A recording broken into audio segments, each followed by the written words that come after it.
Hello everyone who clicks into this video. I'm Tianhui Fan from Graduate School of Economics, Kyushu University, and I will present about my research. The title of my research is Policy-Driven Capacities toward Clarifying the Effect of Capacity on Carbon Emissions. First, I'd like to make a brief explanation with my research topic, which is the compactity. What is a compactity? It is an urban form characterized by compactness. It is widely discussed in contemporary urban policy as a means to address sustainability goals in economic viability, environmental quality, and social equity, among others. It has been adopted and practiced by policymakers all around the world, although the concept still generates debates. While some maintain that compactity form promotes sustainability through higher residential densities with bringing equitable accessibility to local businesses and services, however, high density places higher requirements on transportation and land use design due to congestion problems. On this basis, we are committed to answering the question of how cities with varying urban growth rates adopt different policy practices and whether these practices contribute to achieving the goal of building a sustainable low-carbon city. In this research, we used focused literature review with targeted keywords, and we sorted the key dimensions and indicators of capacities. The study follows the definition of the OECD report, which published in 2012 to assess density, accessibility, and public transport as three key aspects of capacities and explore in detail how they are interlinked with capacity policies and how carbon emissions are affected. And these three sets of indicators discussed cover the main characteristics of capacities. However, as mentioned earlier, rather than naturally appearing, the capacity is proposed as an ideal sustainable city form, derived consciously from long-term planning and strategic policies. When evaluation of indicators relating to compactness are not sufficient to clarify the capacity formation, policies also need to be clarified and evaluated to measure their impact. Through our review, we found that capacity policy drives changes in three indices and mainly affect urban carbon emissions through household energy consumption, construction energy consumption, and road transport emissions. In addition to the possible impacts of the main characteristics of capacities on carbon emissions mentioned above, previous studies also have paid attention to how the spatial structure of the city itself affects their industrial structure and therefore influences the efficiency of energy use, which has a significant impact on industrial carbon emissions. And given the background that the majority of cities which have adopted capacity strategies emphasize the strong support and promotion of public transportation, it is necessary to take energy policy into consideration because nowadays a reduction in public transport emission is closely related to the promotion of new energy vehicles.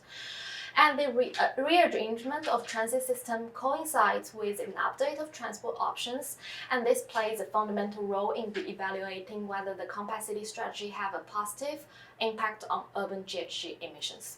With regard to the precedents, many regions have announced capacity strategies as part of their urban planning, and their experience may help in building sustainable cities in the future.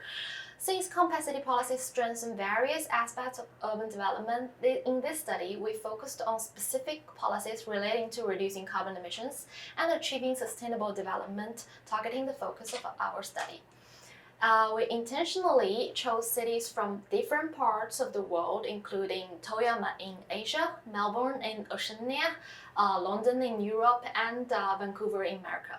Also, these four regions have all been practicing capacity strategies for over 10 years, which enables a more thorough analysis and revision of policies and performances of their implementation. Moreover, case selection takes the population into consideration. We chose precedents with both small and large population bases. These case studies aims to identify the empirical important factors of capacity policies. Well, the cases assessed have different populations and urban growth rate. These adopting their capacity strategies from different strategy points. Basically, however, they can be divided into two types. One is aging society with low carbon growth, building the capacity to avoid waste of resources and re-stimulating urban prosperity.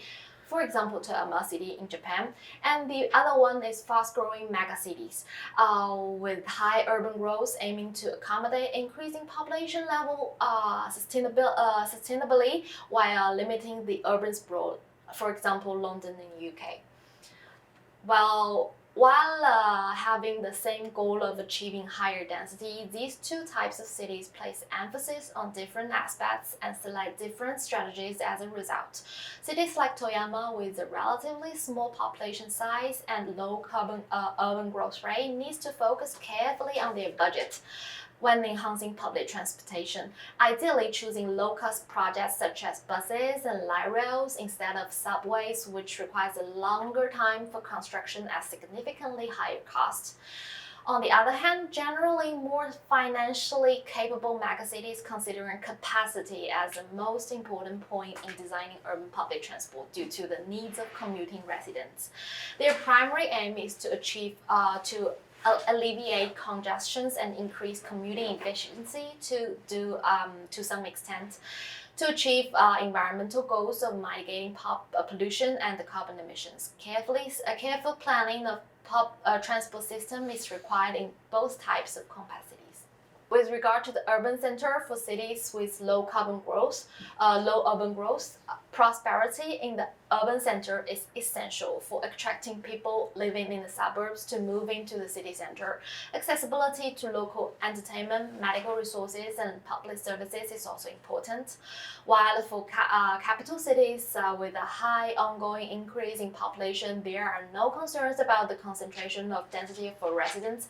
Instead, affordable and sufficient accommodations in the city center to serve urgent need is critical for the sustainable development of the capacity. However, open space and green areas in the city center for leisure are also important.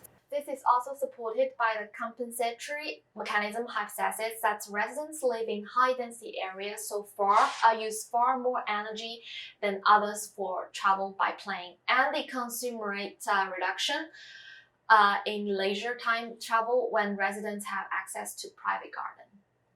Overall, when it comes to how capacity policies contribute to the reduction of carbon emissions, there is insufficient evidence to draw a clear conclusion. While this study identified the academic gap that to date, there is no systematic and synthetic methodology to analyze how these aspects work together in impacting urban carbon emissions to give guidance to policymakers as to the priorities in planning a more compact urban form.